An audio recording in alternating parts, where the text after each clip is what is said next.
Headlines daily HD news. Lokmanya Nagar Bhagini Mandal के 3 दिवसीय स्वर्ण जयंती महोत्सव में विभिन्न कार्यक्रम मंगल भवन पर संपन्न हुए। संस्था अध्यक्ष मीना चितले एवं संजीव मंगला फड़के ने बताया कि महोत्सव का शुभारंभ पूर्व लोकसभा अध्यक्ष पद्म विभूषण सुमित्रा महाजन ने सीनियर जर्नलिस्ट सुधीर गाडगिल के आतिथ्य में किया। इस मौके पर ताई ने कहा कि इंदौर को स्वच्छ बनाने की पहल लोकमान्य नगर की महिलाओं ने की। आज हमारा इंदौर देश का सबसे स्वच्छ शहर है और अब वह सफाई में सिक्सर लगाने की तैयारी में है। वहीं गाडगिल ने कहा कि मैं पहला व्यक्ति हूं जिसने दूसरों के इंटरव्यू लेने को अपना करियर बनाया। अलाउद्दीन संगीत एवं कला अकादमी के अध्यक्ष जयंत भिसे ने कहा कि लोकमान्य नगर की महिलाएं जागरूक और अनुशासन प्रिय हैं।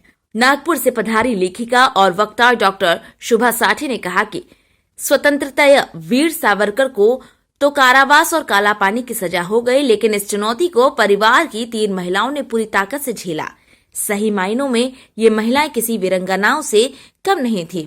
भले ही इन महिलाओं ने हाथों में तलवार और बर्छी लेकर रणक्षेत्र में नहीं कूदी हों, लेकिन इन्होंने देश के प्रति जो समर्पण दिखाया वह पूजनीय है। सावरकर अमर सेनानी थे और उन्हें भारत रत्न मिलना चाहिए। संस्था के उपाध्यक्ष अर्पणा भागवत और राज्य स्तर ममता धारपुरे ने बताया कि महोत्सव का समापन पंढरपुर के विठ्ठल रुखमाबाई की यात्रा के दौरान गाए जाने वाले पावली भजनों से हुआ।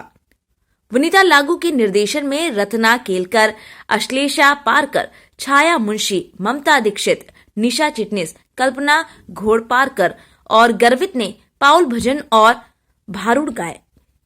इस पर अभिनय किया मंगला फड़के, श्वेता कापसे, चंचला पुंडलिक, अनीता धमधेरे, अंजलि झोकारकर, वैदेही दुर्फे, मीना नाटी चितले, अंकिता देसाई, साधना कोतवाल, संपदा टारडेकर ने टिपरी, झांझ और घगर लेकर नृत्य किया। सभी महिलाओं ने नव्वार का साड़ी और गले में मंगलसूत्र और नाक में नथ पहन रखी थी। संस्कार भारती की अध्यक्ष अर्चना चितले ने बताया कि इंदौर में पाउल भजन की शुरुआत पूर्व सांसद सुमित्रा महाजन ने की थी। मीडिया प्रभारी प्रवीण जोशी ने बताया कि संपूर्ण कार्यक्रम का संचालन किया मंगला फड़के ने। स्वर्ण जयंती महोत्सव में अर्चना चितले ने प्रतिभावान आदित्य, अंशिका डोंगरे और लिखिता डोंगरे को भी पुरस्कृत किया। पण साथ असतो तर साथीच्या साथी हे माते तुझ्या स्वातंत्र्याच्या होमकुंडात मी अर्पण केले असते। गणेश दामोदर सावरकर म्हणजे बाबाराव सावरकर, विनायक दामोदर सावरकर म्हणजे तात्याराव सावरकर म्हणजे स्वातंत्र्यवीर सावरकर, डॉक्टर नारायण दामोदर सावरकर म्हणजे बाळ सावरकर, हे 3 बंधू। स्वातंत्र्यवीर सावरकरांनी तर देशाच्या स्वतंत्रतेसाठी जे कार्य केलं आहे ते सगळ्यांना माहिती आहे। हिंदुस्थानच्या जनतेच्या हृदय सिंहासनावरती ते नाव विराजमान झालेलं आहे।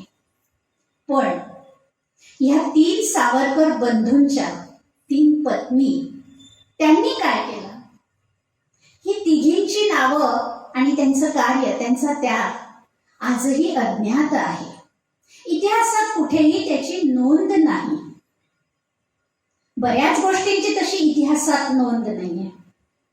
स्वातंत्र्यवीर सावरकरांच्याही आयुष्यातल्या प्रत्येक घटनेची कुठे इतिहासामध्ये नोंद आहे। ठळक घराण्यातल्या या 3 वीर स्त्रिया ह्या पण वीरांगनाच आहेत, पण त्यांनी पाठीशी बाळ नाही बांधलं, घोड्यावर स्वार पण नाही झाल्या, हातात तलवार पण नाही घेतली आणि तरीही त्या वीरांगना ठरल्या।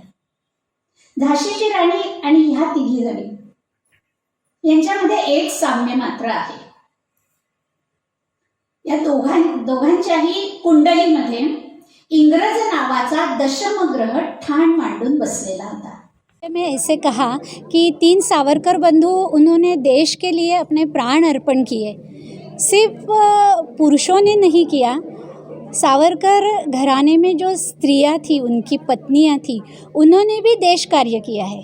फ़र्क सिर्फ मैंने ऐसे बताया कि झांसी की रानी घोड़े पे सवार होकर हाथ में तलवार लेके इंग्रज़ों से उन्होंने लड़ाई की, लेकिन इन स्त्रियों ने हाथ में शस्त्र न लेते हुए उनके पास जो था त्याग, समर्पण, सहनशीलता, ये जो गुण थे उसको हाथ में लेके वही अपनी शक्ति बनाई उन्होंने। और इंग्रज़ों से वो लड़े। जब 3 सावरकर बंधु कारावास में थे तब घर संभालने का और उनका जो अभिनव भारत का जो कार्य था उसको संभालने का काम 3 वीर स्त्रियों ने किया है। तीनों वीर स्त्रियों के आप नाम बताएंगे और तीनों भाइयों के आप नाम बताइए तो स्पष्ट हो जाएगा। बाबाराव सावरकर यानी गणेश दामोदर सावरकर, उनकी पत्नी येसु वहिनी। स्वातंत्र्यवीर विनायक दामोदर सावरकर, उनकी पत्नी यानी यमुना, उनको माई बोलते थे। और डॉक्टर नारायण दामोदर सावरकर, ये तीसरे बंधु, उनकी पत्नी शांताबाई सावरकर, उनको ताई बोलते थे। माई, ताई, ये उनके घरेलू नाम थे। ये स्त्रियां भी बिल्कुल सामान्य स्त्रियां थी, लेकिन उन्होंने कार्य ऐसे किया जैसे मैंने बताया। ये 3 पुरुष अगर हिमालय की चोटी है तो ये 3 स्त्रियां भी उनके ही बराबर की हिमालय की चोटी ही है। उन्होंने जैसे राष्ट्र कार्य किया, इन्होंने हाथ में शस्त्र न लेते हुए वही कार्य किया।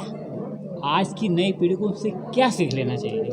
आज की नई पीढ़ी ने ये इसलिए सीखना चाहिए, जैसे मैंने बताया मेरे वक्तव्य में, आज भी हमारे देश के आजू बाजू में 2 शत्रु है जो हमारे देश पे हमला करने पे तुले हुए हैं।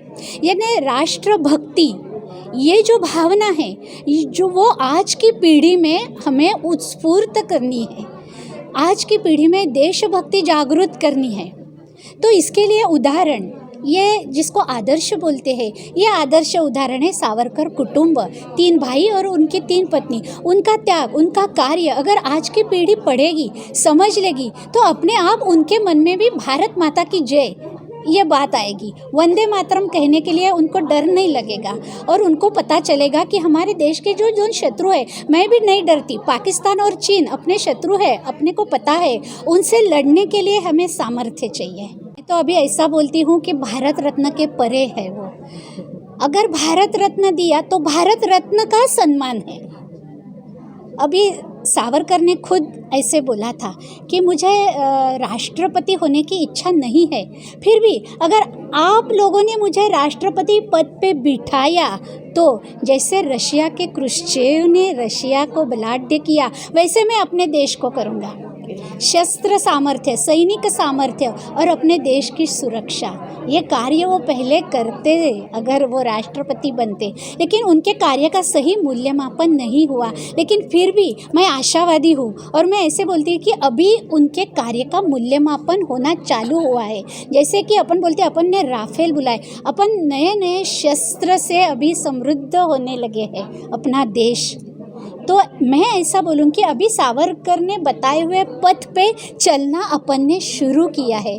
क्या वर्तमान सरकार जो है, वर्तमान सरकार सत्ता में जो केंद्र में बैठी, क्या सावरकर के कार्यों का सही मूल्यांकन कर रही या उसको वापस से एक बार खंगाल रही है? देखो, वैसे तो मुझे राजकारण या राजकीय व्यक्ति के बारे में बोलना नहीं है। मैं सिर्फ माहौल बन रहा है क्या? बन रहा है, ये तो बिल्कुल सही है। लेकिन सावरकर जी ने अपने देश की प्रगति के लिए जो सोचा था वो अभी अपन कार्यान्वित कर रहे हैं। तो नक्की बिल्कुल ऐसा आशा है मुझे कि जगत में सबसे ऊंचाई पे भारत एक दिन जाएगा। आपके अंदर सावरकर के लिए काम करने की और इस तरह के जगह जगह जाकर के किताबें लिखने की, बात को लोगों तक पहुंचाने की ये प्रेरणा, मोटिवेशन, इंस्पिरेशन कहाँ से आया? बचपन से ही आया। मेरी माँ और पिताजी ने मुझे राष्ट्रभक्ति, देशभक्ति, जैसे बोलते हैं छोटे बच्चों को अपन घुट्टी देते हैं, वैसे घुट्टी में मुझे राष्ट्रभक्ति, देशभक्ति पिलाई गई। और मेरा स्कूल में जब थी तब की किताबें पढ़ना यही छत्रपति शिवाजी महाराज, स्वातंत्र्यवीर सावरकर, यही पढ़ना है, यही माहौल है घर में, तो वहीं से मुझे ये संस्कार मिले। पुस्तकों का हिंदी में अनुवाद हुआ है क्या?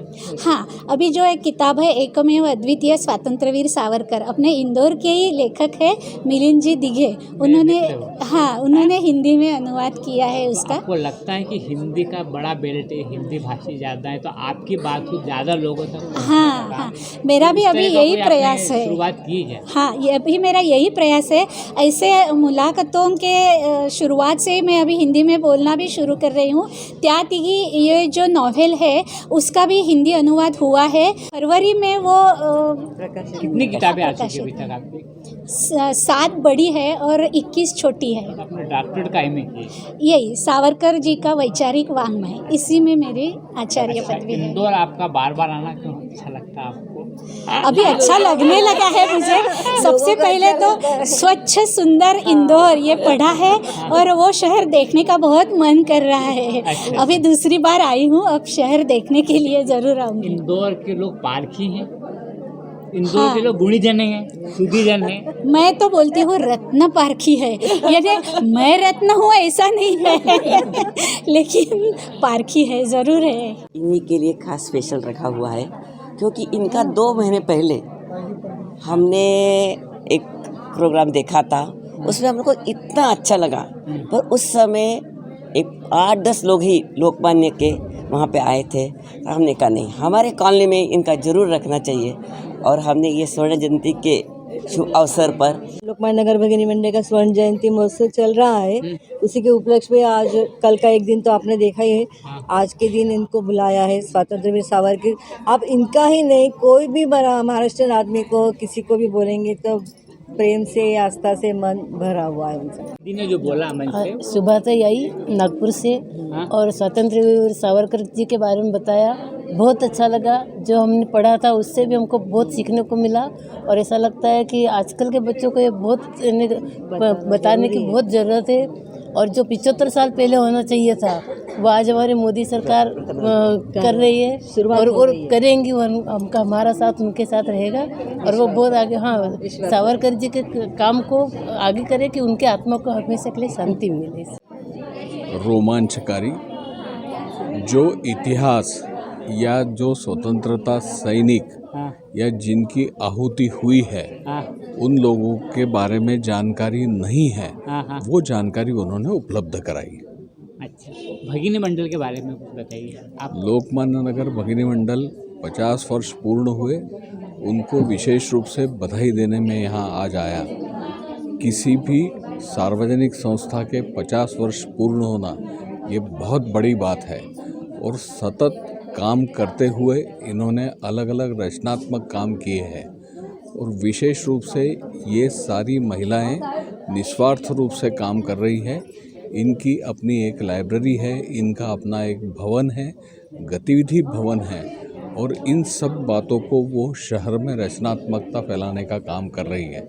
मेरा विश्वास है कि अगले कुछ वर्षों में कुछ ऐसी गतिविधि भी ये करेंगे कि ऐसा लगेगा कि लिज्जत पापड़ की महिला गृह उद्योग है, वैसा बड़ा काम भी करेगी ये। आपकी संस्था क्या काम कर रही है उस्ताद अलाउद्दीन खां कला क्षेत्र में काम करती है। मध्य प्रदेश शासन की बड़ी कला अकादमी है।